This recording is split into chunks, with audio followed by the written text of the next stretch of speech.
श्रीमद् भागवत गीता के पास आपके हर प्रश्न का उत्तर है। चाहे आपकी कोई भी परेशानी हो, कोई भी इच्छा हो, श्रीमद् भागवत गीता आपके हर प्रश्न का उत्तर देती है, आपकी हर समस्या का हल देती है।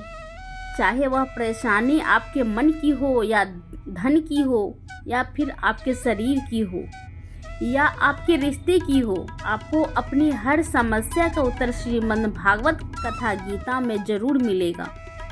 आज हम उसी श्रीमद् भागवत गीता के ऐसे अनमोल उपदेश आपको बताएंगे जो आपकी पूरी जिंदगी बदल देंगे।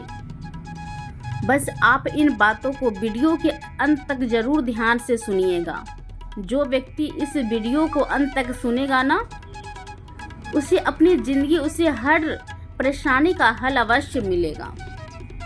उसे अपनी जिंदगी में जो कुछ भी चाहिए वह उसे जरूर मिलेगा। श्रीमद् भागवत गीता का सबसे पहला उपदेश यही है कि कोई अगर आपका अपना है या कोई आपसे बड़ा है तो उसका अपने प्रति लगन व्यवहार कभी भी सहन नहीं करना चाहिए। यह गीता का उपदेश हमारी जिंदगी से भी ज़्यादा जुड़ा है। हम भी अपने मन की अधिकतर तकलीफ़ों को यह सोचकर ज़िंदगी भर सहते रहते हैं कि यह तो मेरा अपना है, यह तो मेरा बड़ा है, इसको हम कैसे कुछ कह सकते हैं। हम अगर नहीं सहेंगे, कुछ कह देंगे तो हमारे रिश्ते ही खराब हो जाएंगे, हमारे रिश्ते ही समाप्त हो जाएंगे। पर सोचने की बात यह है कि उस व्यक्ति को आप अपना कैसे मान सकते हैं जो आपकी तकलीफ़ों की वजह से हो। अपना तो वह होता है जो हमारी तकलीफ़ों को दूर कर देते हैं। गीता का यह उपदेश है कि किसी को भी अपना फ़ायदा मत उठाने दो, किसी को भी खुद पर जुल्म मत करने दो, क्योंकि आप जितना सही लोग आपको उतना ही सहने के लिए और मजबूत करने के लिए गीता का पहला अध्याय, जिसका नाम है अर्जुन विशद योग, और दूसरा अध्याय जिसका नाम साख्य योग है, उसके आरंभ में अर्जुन ने श्री कृष्ण के आगे अपना दुख प्रकट किया है कि हे केशव, मैं कौरवों से कैसे युद्ध कर सकता हूँ, यह सब तो मेरे अपने ही हैं। मैं कैसे भीष्म पितामह और द्रोणाचार्य से युद्ध करूँगा, क्योंकि वो दोनों तो मेरे पूजनीय हैं। इसलिए इन गुरुजनों को मारने से तो अच्छा है मैं भिक्षा के अन्न को खाकर अपने जीवन का गुजारा करूं।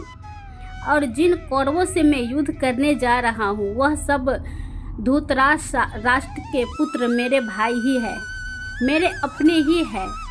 इन सबको मारने से अच्छा है कि मैं सन्यासी बन जाऊं। तो श्री कृष्ण ने अर्जुन से कहा कि यहाँ कौन अपना है और कौन पराया है। जो अधर्म करता है उसके साथ युद्ध करना तुझे मोक्ष और मुक्ति देगा। तू अपने इन मन के मोह को त्याग दे, नहीं तो सारा जग तेरी निंदा ही करेगा, तुझे डरपोक कहेगा। बात अपने पराये नहीं है, बात धर्म और अधर्म की है, बात सही और गलत की है। अगर तू गलत हो सहेगा, उसका अंत नहीं करेगा, तो गलत करने वाले को और बल मिलेगा और भी गलत करेगा। इसलिए मन के मोह को त्याग करके युद्ध कर। महाभारत की एक और कहानी भी है।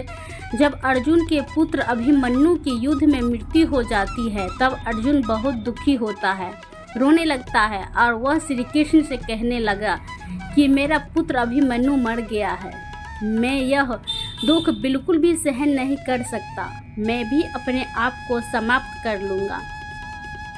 फिर भगवान श्री कृष्ण उसे आत्माओं के लोक में लेकर गए जहाँ अभिमन्यु आनंद से बैठा हुआ था, क्योंकि उसने क्षत्रियों से चित व्यवहार किया, इसलिए उसे उत्तम पद की प्राप्ति हुई। जब अर्जुन अभिमन्यु के पास रोते रोते पहुँचा, अपने पुत्र को देखकर अर्जुन बहुत प्रसन्न हुआ। उसे गले से लगाकर कहने लगा कि हे पुत्र, तेरे बिना तो मैं जी ही नहीं सकता, मैंने तो अपने जीवन की आशा का यही त्याग कर दिया है। तो अभिमन्यु कहने लगा कि आप कौन हैं?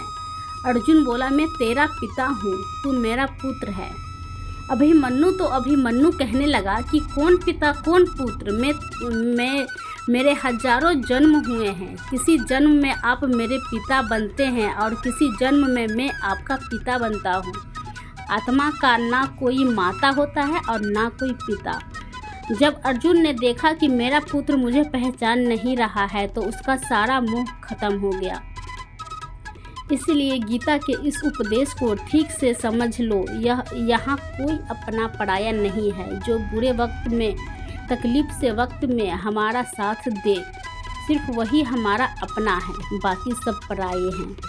गीता का दूसरा उपदेश यह है कि जो चल गया कभी उसका दुख मत करो और जो अब आने वाला है उसकी बिल्कुल भी चिंता मत करो। जब महाभारत का युद्ध चल रहा था तब अर्जुन ने श्री कृष्ण से कहा, अगर युद्ध हुआ तो करोड़ों लोग मारे जाएंगे और जो सैनिक और योद्धा इस युद्ध में मारे जाएंगे उनकी स्त्रियों को क्या होगा, समाज कैसे आगे बढ़ेगा। और भी बहुत सी बातें अर्जुन ने विस्तार से कही है। तो भगवान श्री कृष्ण ने कहा, असो नभ सोच स्वयं प्रजा, वदास भास से गता तू अता सरनानु। सोच पंडित श्री कृष्ण बोले, हे अर्जुन, तू बड़ी बड़ी ज्ञानियों जैसे बातें करता है, लेकिन जो सच है, जो सच में ज्ञानी होता है, वो जो लोग मर चुके जा चुके हैं या एक दिन जाने वाले हैं, उनकी चिंता नहीं करता है, उनका दुख नहीं करता है। तेरे हाथ में कुछ भी नहीं है, तू चाहकर भी कुछ कंट्रोल नहीं कर सकता। जीवन और मरण यह तो प्रकृति की नियति है। इसलिए जो ज्ञानी होता है वह किसी के मरने पर भी रोता नहीं है। ज्ञानी जन ना ही बीते हुए कल का शोक करते हैं और ना ही अपने आने वाले कल की चिंता करते हैं। इसीलिए जो होने वाला है वह होकर ही रहता है और जो नहीं होने वाला है वह कभी नहीं होता है। ऐसा निश्चय जिसको समझ में आ जाता है, जिसकी बुद्धि में आ जाता है, उसे कभी भी कोई चिंता सताती नहीं है, कोई दुख नहीं सताता। हमारे सारे दुखों का कारण यही है। या तो हम जो वक्त गुजर चुका है उसके सोचकर परेशान होते रहते हैं। यहाँ भविष्य की चिंता करके दुख को बीमार कर देते हैं, खुद को बीमार कर देते हैं और नष्ट कर लेते हैं। गीता का ज्ञान हमें यही सिखाता है कि ना तो हम बीता हुआ कल बदल सकते हैं और न ही आने वाले कल कंट्रोल कर सकते हैं। हमारे हाथ में सिर्फ वर्तमान है, सिर्फ आज का ही पल है। हमारा 90 यानी कि 98% 98% पर तनाव है। चिताए भूतकाल और भविष्यकाल के बारे में सोचते रहने से होता है, हमेशा उसी में ही जीते रहते हैं मगर वर्तमान में कभी नहीं जीते हैं, इस पल को कभी नहीं जीते हैं। जब आप वर्तमान का पूरा आनंद लेना सीख जाओगे ना, तभी आपकी ज़िंदगी से तनाव कम हो जाएगा, चिंताएं खत्म होगी। वर्तमान में जीना एक बहुत बड़ी उपलब्धि है। हमारे हाथ में भी सिर्फ आज का ही पल है। हमें जो भी करना है आज ही करना है। कभी भी यह सोचकर समय को नष्ट ना करना चाहिए कि अभी मेरे पास बहुत समय बचा है। एक गुरुजी ने अपने एक शिष्य को पारस का पत्थर दिया। उनका वह शिष्य बहुत आलसी था, हर काम को कल पे टाल देता था। तो गुरुजी ने उसे कहा कि मैं तुम्हें यह पारस पत्थर दे रहा हूँ। इस पारस पत्थर से जब तू लोहे को स्पर्श कराएगा ना, तो वह लोहा स्वर्ण बन जाएगा, सोना बन जाएगा। और यह पारस पत्थर मैं तुम्हें 1 महीने के लिए दे रहा हूँ। जब 1 महीना समाप्त हो जाएगा ना, तब मैं तुझसे यह पत्थर वापस ले लूँगा। तब तक तू इस पत्थर को अपने पास ही रखो। और गुरुजी का वह शिष्य बाजार में लोहा खरीदने के लिए गया। जब बाजार में वह लोहा खरीदने पहुंचा तो उसे लोहे का वह रेट बहुत महंगा लगा। उसने कहा थोड़ी दिन रुक के ले लूँगा, जब लोहे का रेट कम हो जाएगा। पर उसकी बुद्धि में यह बिल्कुल नहीं आया कि इस लोहे को मैं सोना बनाकर बहुत अधिक धन बना सकता हूँ। लेकिन उसके मन की सुस्ती, उसके मन का आलस्य, उसकी वजह से उसने उस काम को कल पे टाल दिया। ऐसे ही करते करते पूरा महीना समाप्त हो गया। फिर गुरुजी उस शिष्य के पास आ पहुँचे कि बताओ तुमने कितना सोना बनाया। शिष्य बोला कि मैंने तो अभी सोना बनाना शुरू भी नहीं किया। तो गुरुजी ने कहा मुझे मेरा वह पारस पत्थर वापस चाहिए। शिष्य बोला कि नहीं, मुझे थोड़ा सा वक्त दीजिए, मैं थोड़ा सोना बनाना चाहता हूँ। गुरुजी ने कहा ये पारस पत्थर पूरा 1 महीने तेरे पास था, पर तू कुछ नहीं कर पाया, लेकिन अब समय समाप्त हो चुका है। ऐसे ही यह हमारा जीवन है, हमारी ज़िंदगी है, और यह समय ही पारस पत्थर है। हम समय के एक एक पल से अपने जीवन को सोना बना सकते हैं, लेकिन हमें यह लगता है कि हमारे पास बहुत समय बचा है।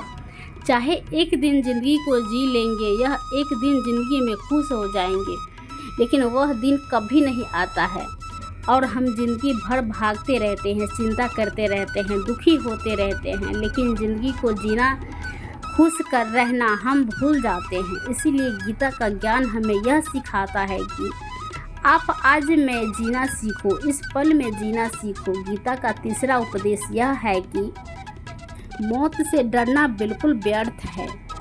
श्री कृष्ण ने गीता में कहा है कि यह संसार मृत्यु लोक है, जिसका भी जन्म हुआ है वह एक न एक दिन जरूर मर जाएगा। जिसका आरंभ हुआ है उसका अंत अवश्य होगा।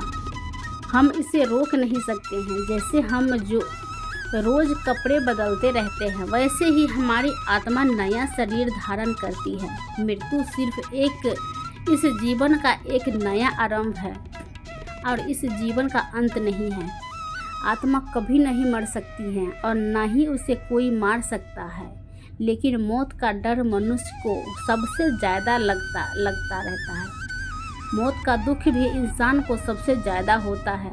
एक पेड़ में 2 पक्षियाँ जोड़ा रहता था। उन दोनों को एक दूसरे से बहुत प्रेम था। उन्होंने साथ जीने मरने की कसमें खाई थी। एक दिन वहाँ एक शिकारी आया और उसने एक तीर चलाकर वहाँ पेड़ पर बैठे मादा पक्षी को मार दिया। तो वो अकेला नर पक्षी रोने लगा कि मैं तुम्हारे बिना कैसे जी पाऊंगी। तुम्हारी जगह मेरी मृत्यु आ जाती तो मेरा जीवन तुमसे मिल जाता। वो रो रो के बहुत विलाप करने लगा। इतने में ही उस शिकारी ने दूसरा तीर चलाया और उस नर पक्षी को भी मार दिया। वास्तविकता में यह कहानी हमारे ही है। हम भी रोते रहते हैं जब कोई मरता है तो, लेकिन हमें यह नहीं पता है कि एक न एक दिन हमारा भी जीवन समाप्त हो जाएगा। हम उसी मृत्यु के पेड़ पर ही बैठे हैं, लेकिन शरीर का मिटना हमारा अंत नहीं है। श्री कृष्ण ने अर्जुन से कहा कि हे अर्जुन, तेरे और मेरे अनंत जन्म हुए हैं। मुझे कुछ भी याद नहीं है, लेकिन मुझे सब याद है। जो व्यक्ति इस सत्य को समझ लेना कि मैं यहाँ इस संसार में कुछ समय के लिए आया हूँ, उसकी ज़िंदगी के सारे झगड़े, सारे दुख, सारी चिंताएं ही समाप्त हो जाएगी। जब इस संसार से जाना ही है तो दुख किस बात की। पहले का ज़माने में साधु महात्मा लोग पैदल यात्रा करते थे। यात्रा करते करते वह एक नगर में पहुँचे। वह महात्मा बहुत थक चुके थे। उस नगर में उन्होंने एक महल देखा और उन्होंने उस महल में जाकर विश्राम करने का सोचा और वह महल में जाकर सो गए। जब उस महल में वहाँ का राजा पहुँचा तो अपने पलंग पर उस महात्मा को सोता देखकर बहुत हैरान हो गया। राजा उस महात्मा से पूछने लगा कि तुम मेरे महल में कैसे घुस गए और मेरे बिस्तर पर सो रहे हो। महात्मा कहने लगा कि यह तुम्हारा महल है, मुझे तो लगा यह धर्मशाला है।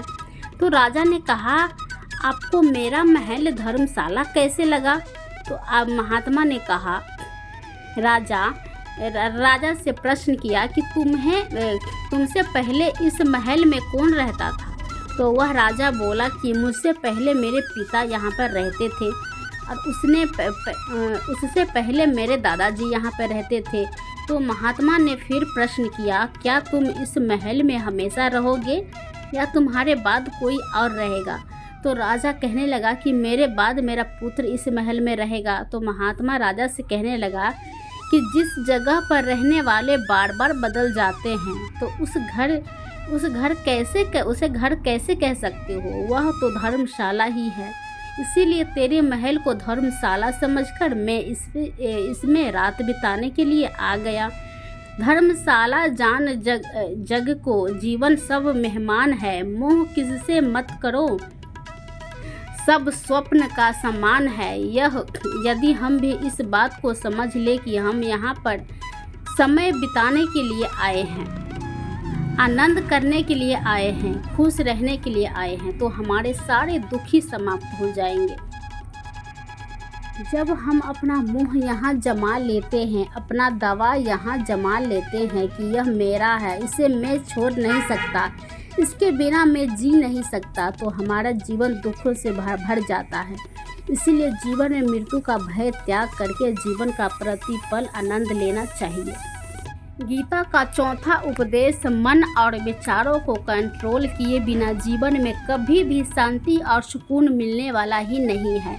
अर्जुन ने श्री कृष्ण से कहा कि मेरा मन सही गलत सब कुछ जानता है, फिर भी मेरे विचार और मेरा मन मुझसे कंट्रोल नहीं होता है। मैं जो करना चाहता हूँ वह कर नहीं पाता हूँ, और जो नहीं करना चाहता हूँ वह मेरा मन मुझसे ज़बरदस्ती करवाता है। इसलिए मैं बेचैन हो गया हूँ, मुझे शांति प्राप्त नहीं हो रही है। तो श्री कृष्ण ने अर्जुन से कहा, उसके लिए तुझे अपने मन और विचारों से डिटैच होकर अपने मन और विचारों को सही दिशा में ले जाने की प्रैक्टिस करनी होगी, अभ्यास करना होगा। और यह एक दिन का काम नहीं है। जब तक तू अपने मन और विचारों के गुलामी का त्याग नहीं करता है, तब तक तुझे जीवन में कभी शांति नहीं मिलेगी। एक राजा था, वह बहुत बेचैन और परेशान रहता था। एक दिन वह अपने गुरुजी के पास गया और उसने कहने लगा कि मेरा मन बहुत बेचैन है, मैं बहुत परेशान हूँ, मैंने पूरे संसार को जीत लिया है, सब कुछ है मेरे पास, पर मैं खुश नहीं हूँ, मेरे मन को सुकून नहीं है, शांति नहीं है। तो गुरुजी ने राजा से कहा कि तुम्हारा नगर में अगर कोई ऐसा व्यक्ति है जिसने सुकून को प्राप्त कर लिया है और शांति को प्राप्त कर लिया है, तुम उसका एक बार कुर्ता पहन लो तो तुम्हारे जीवन में भी शांति आ जाएगी। राजा बहुत प्रसन्न हो गया। यह तो बहुत आसान है काम है। वह अपने राजमहल में आ गया और राज्यसभा में वह सबसे कहने लगा कि आप लोग में से जो भी शांत हो चुका हो, जिसे सुकून मिल गया हो, वह अपना कुर्ता मुझे दे दो। वो बदले में जितना भी धन मांगेगा मैं उसे दे दूंगा।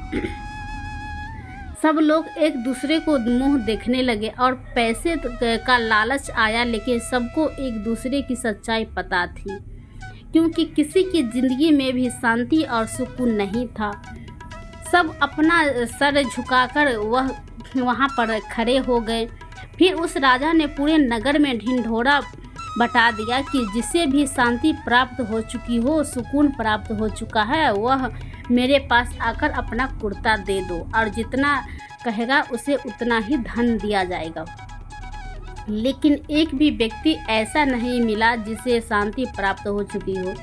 वास्तविकता में जब कोई मरता है तब हम कहते हैं कि वो भला व्यक्ति आज शांत हो गया। कभी किसी जिंदा इंसान के लिए नहीं सुना कि एक जीता जागता इंसान शांत हो गया है।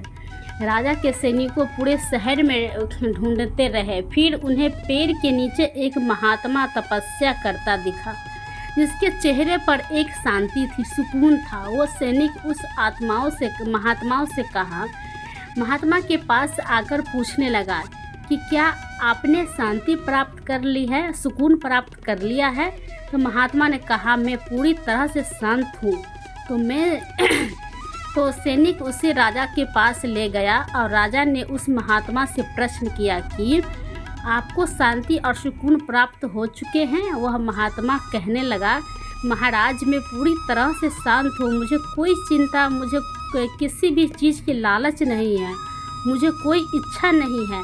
तो राजा भी बहुत प्रसन्न हो गए कि आखिर वह व्यक्ति मिल ही गया जिसे शांति की प्राप्ति हो चुकी है, इसे सुकून प्राप्त हो चुका है। तो राजा उस महात्मा से कहने लगे कि हे महात्मा, आप कृपया करके अपना कुर्ता मुझे दे दीजिए, बदले में आप जो मांगेंगे मैं आपको दे दूंगा। तो वह महात्मा कहने लगा कि महाराज, सुकून और शांति तो मुझे मिल चुके हैं, लेकिन क्या करूं, मेरे पास कुर्ता ही नहीं है पहनने के लिए जो मैं आपको दे सकूं। जब राजा ने उस महात्मा की यह बात सुनी कि इस महात्मा के पास कुर्ता भी नहीं है पहनने के लिए, उसके बाद भी यह महात्मा एकदम शांत है, इसके जीवन में सुकून है, मैं सारी जिंदगी धन को जोड़ने में लगा रहा, दुनिया जीतने में लगा रहा, लेकिन मुझे शांति नहीं मिले, सुकून नहीं मिला, क्योंकि शांति और सुकून बाहर की चीज़ें नहीं है, अपने भीतर की चीज़ है। इसीलिए जब तक कोई व्यक्ति अपने मन और विचारों को कंट्रोल नहीं करता है, तब तक उसके जीवन में सुकून और शांति नहीं आती है। और गीता का उपदेश हमें यही सिखाता है कि जीवन में शांति चाहिए तो मन को शांत करना सीखो। गीता का 5वां उपदेश यह है कि वासना, क्रोध और लालच सर्वनाश का कारण है, नरक का द्वार है। जिस भी मनुष्य में ये 3 अवगुण होते हैं वो हमेशा दूसरों को दुख पहुंचाकर अपने ही सुख और स्वार्थ की पूर्ति करता रहता है। किसी भी चीज़ की आशे से ज़्यादा वासना करना और क्रोधी स्वभाव होना और मन में लालच होना उसके जीवन के सुख को समाप्त कर देते हैं, उसके सारे रिश्ते में जहर भर देते हैं। उन्हें नरक का द्वार इसीलिए कहा गया है कि क्योंकि जिस इंसान में अत्यधिक क्रोध है, लालच है, वासना है, उसका पूरा जीवन जहर से भर जाता है। उसको मरने के बाद नहीं जीते जी यह पर नरक का दर्शन होता है। गीता का 6वां उपदेश यह है कि सब भगवान एक ही है, कोई छोटा बड़ा नहीं है, सब एक ही परम परमात्मा है, अलग अलग रूप और नाम है। श्री कृष्ण ने गीता के 10वां अध्याय विभूति योग में बताया है कि जितने भी जगत के देवी देवताएं वो सब मेरी ही विभूति है। मैं ही शिव हूँ, मैं ही इंद्र हूँ, मैं ही यक्षराज कुबेर भी मैं ही हूँ, अग्निदेव हूँ, देवताओं के गुरु ब्रह्म ऋषि बृहस्पति भी मैं ही हूँ, समुद्र भी मैं ही हूँ, अक्षरों में ओम भी मैं ही हूँ, काल का महाकाल भी हूँ मैं ही हूँ, सारे जगत का नाश, उत्पत्ति और पालन करने वाला भी मैं ही हूँ। श्री कृष्ण ने अर्जुन से कहा कि मेरी विभूतियों का कोई अंत नहीं है, इसीलिए सब भगवान, सब नाम, सब देवताओं मेरे ही रूप है। इसीलिए तो किसी भी देव या ईश्वर में कभी भेद बुद्धि मत करना, कभी किसी को छोटा बड़ा मत समझना। और गीता का उपदेश हमें यह सिखाता है कभी भी किसी दूसरे के इष्ट को छोटा नहीं समझना चाहिए, या इस बात पर झगड़े प्रसाद नहीं करने चाहिए कि कौन बड़ा है और कौन छोटा है। गीता का 7वां उपदेश यह है कि सुख की इच्छा ही आखिर में हमारे दुखों का कारण बन सकती है।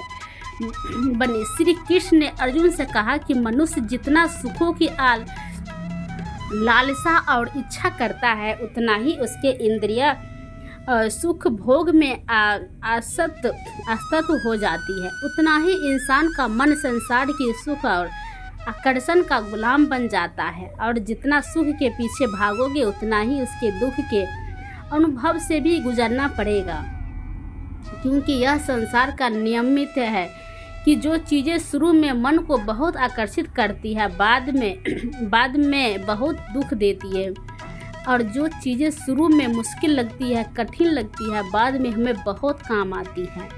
गीता का 8वां उपदेश यह है कि जो भी मनुष्य दुनिया के सारे सहारे छोड़कर सिर्फ भगवान को ही अपना सहारा मान लेता है, उसकी हर जरूरत वह ईश्वर पूरी करता है, उसकी हर प्रकार से रक्षा वो परमात्मा ही करता है। अनन्या तपो मान ये जाना परमात्मा सत्य तेषां नित्याभियुक्ता नाम योग क्षेपो। वहाँ जो भी व्यक्ति मुझे ही अपना सहारा मानता है उसका योग देश रक्षण करता है। योग देश में वहाँ हम अर्थात जो चीज़ नहीं मिलती है उसकी प्राप्ति करना उसका नाम योग है, और जो चीज़ जीवन में मिली हुई है उसका रक्षा करना उसका नाम सेम है। तो श्री कृष्ण कहते हैं जो मुझ पर डिपेंड हो जाते हैं ना, उसको जो चाहिए वो ज़रूरत देता है और उनकी हर प्रकार से रक्षा भी करता है। गीता का नवा उपदेश यह है कि इस संसार में हमारा कुछ भी नहीं है। गीता सार में आपने कई बार सुना होगा कि तुम्हारा क्या गया जो तुम रोते हो, तुम क्या लाए थे जो तुम खो दिए, तुमने क्या पैदा किया जो नष्ट हो गया, तुमने जो लिया यही से लिया, तो कुछ भी दिया यही पर दिया, जो आज तुम्हारा है कल किसी और का होगा। क्योंकि परिवर्तन इस संसार का नियम है। कल तक जिसने के बिना आप जी नहीं सकते थे, आज उनसे कोई रिश्ता ही नहीं है, बातचीत तक नहीं है। कहाँ गए वह जीवन भर के साथ रिश्तों, वो सारे मित्र, वो सारे जीने की मरने की बातें करते थे, आज पता भी नहीं कि वह लोग कहाँ चले गए। यह संसार परिवर्तनशील है, सब लोग यहाँ बदल जाते हैं, हर रिश्ता बदल जाता है, और तो और यह हमारा शरीर भी हर दिन बदल रहा है। बचपन से जवानी, जवानी से बुढ़ापा, और एक दिन यह शरीर हमारा साथ छोड़ देता है।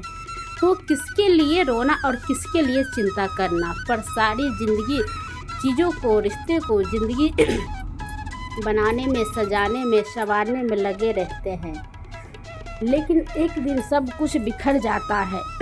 सारी ज़िंदगी जिस संपत्ति, जिन रिश्तों के लिए हम लड़ते रहते हैं, एक दिन सब कुछ छोड़ करके हमें इस दुनिया से जाना पड़ता है। गीता का 10वां उपदेश है, हमें यह सिखाता है कि किसी से भी हमसे सबसे ज़्यादा मोह कभी मत करना। श्री कृष्ण ने गीता का पूरा ज्ञान ही अर्जुन को मोह को नष्ट करने के लिए कहा है। यह मोह ही है जो इंसान को सबसे ज़्यादा रुलाता है। वह इतना बदलाव है कि शेर जैसे इंसान को भी गिदर बना देता है। जो अर्जुन युद्ध में देवताओं से भी जीत गया, पर अपने रिश्तेदारों को युद्ध में देखकर उनका हाथ कांपने लगा। वह बोला कि हे केशव, मेरे हाथ में धनुष पकड़ने की ताकत भी नहीं है बच्ची, और मेरे हाथ कांप रहे हैं, मैं युद्ध नहीं कर पाऊंगा। यह मोह इतना पेनफुल होता है ना, जिसकी पीड़ा न सह पाने के कारण कई लोग अपनी ज़िंदगी ख़त्म कर देते हैं, आत्महत्या कर लेते हैं कि उस व्यक्ति के बिना हम जी नहीं पाएंगे। जीवन में किसी से भी हद से ज़्यादा मोह करोगे तो जीवन भर पीड़ा का ही सामना करना पड़ेगा। जो व्यक्ति अपने मोह से बाहर नहीं आता है, उसका सब कुछ उससे छीन जाता है, उसकी सारी खुशी खत्म हो जाती है। इसीलिए गीता का ज्ञान बार बार यही सिखाता है कि अपने मन को, मोह को त्याग करके आप बदलाव बनो, बलवान बनो, बुद्धिमान बनो, सत्य के राह पर करो, दर्शन करो वास्तविकता क्या है। क्योंकि हमारा मोह हमें हमेशा झूठ ही दिखाता है, झूठ पर ही विश्वास दिलाता है, और दिल में झूठी उम्मीदें जागता है, और यही हमारे दुखों का सबसे बड़ा कारण है। हम ही मोह कर लेते हैं, हम ही लोगों से उम्मीद लगा बैठते हैं, पर वास्तविकता बिल्कुल अलग होती है। लोग वैसे नहीं होते हैं जैसे हम मान लेते हैं, जैसा हम समझ लेते हैं, क्योंकि मोह के कारण हमें सच्चाई नहीं दिख पाती है, लोगों का असली चेहरा नहीं दिख पाता है। इसीलिए गीता का उपदेश हमें यह सिखाता है कि जीवन में अगर आनंद और प्रसन्नता से रहना है तो किसी में भी हद से ज़्यादा मोह कभी मत करना। गीता का 11वां उपदेश यह है कि इस दुनिया में अगर आए तो दुख तो मिलेगा ही। दुख से कभी घबराना मत, दुखों से कभी डरना मत। श्री कृष्ण ने गीता में कहा है कि यह संसार दुखाल, हम आशा स्वप्न, अर्थात यह संसार दुखों का घर है, जिसे औषधि मिलती है, पुस्तकालय में पुस्तक मिलती है, चिकित्सा में चिकित्सा होती है, वैसे ही इस संसार में भी श्री कृष्ण ने एक नाम दिया है, दुखालय। जहाँ पर दुख मिलता है, दुख तो यहाँ हर किसी के जीवन में आता है, लेकिन अगर दुख आया है तो सुख भी आएगा। इसीलिए दुख से कभी डरना नहीं चाहिए, क्योंकि यह संसार दुखालय भी है और आशावत भी है। आशा स्वत का मतलब यही होता है कि यहाँ पर परमानेंट कुछ भी नहीं है। यहाँ सब कुछ बदल जाता है, दुख सुख में बदल जाता है और दुख सुख दुख में बदल जाता है। सम्मान अपमान में और अपमान सम्मान में बदल जाता है। खुशी दर्द में और दर्द खुशी में कभी भी बदल जाती है। जीत हार में और हार जीत में यहाँ कभी भी कुछ बदल सकता है। कुछ भी परमानेंट नहीं है। हम परमानेंट है ही नहीं। हमसे जुड़ी चीज़ यहाँ पर परमानेंट है, क्योंकि यह संसार आशा सब है, अस्वार्थ नहीं है। यहाँ सब कुछ बदलने वाला है। यहाँ कुछ भी परमानेंट नहीं रहेगा, तो अपना दुख भी परमानेंट नहीं रहेगा। इसी दुख से कभी भी डरना नहीं चाहिए।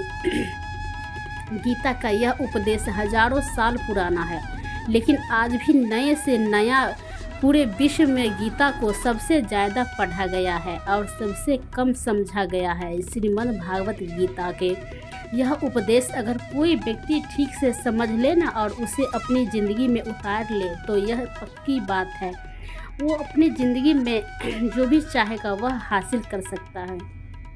अपने जीवन की हर समस्या वह एक पल में बाहर आ सकता है। श्रीमद् भागवत गीता में इस दिव्य उपदेश को हमें बार बार सुनना चाहिए, हर रोज़ सुनना चाहिए। जब भी जीवन में कोई चिंता या परेशानी आए तो एक बार इस उपदेश को ज़रूर सुन लेना चाहिए। मन में यह विश्वास रखना चाहिए कि गीता का यह उपदेश आपकी ज़िंदगी की हर परेशानी को आपको राह दिखाएगी। दोस्तों, वीडियो को लाइक सब्सक्राइब कर दें।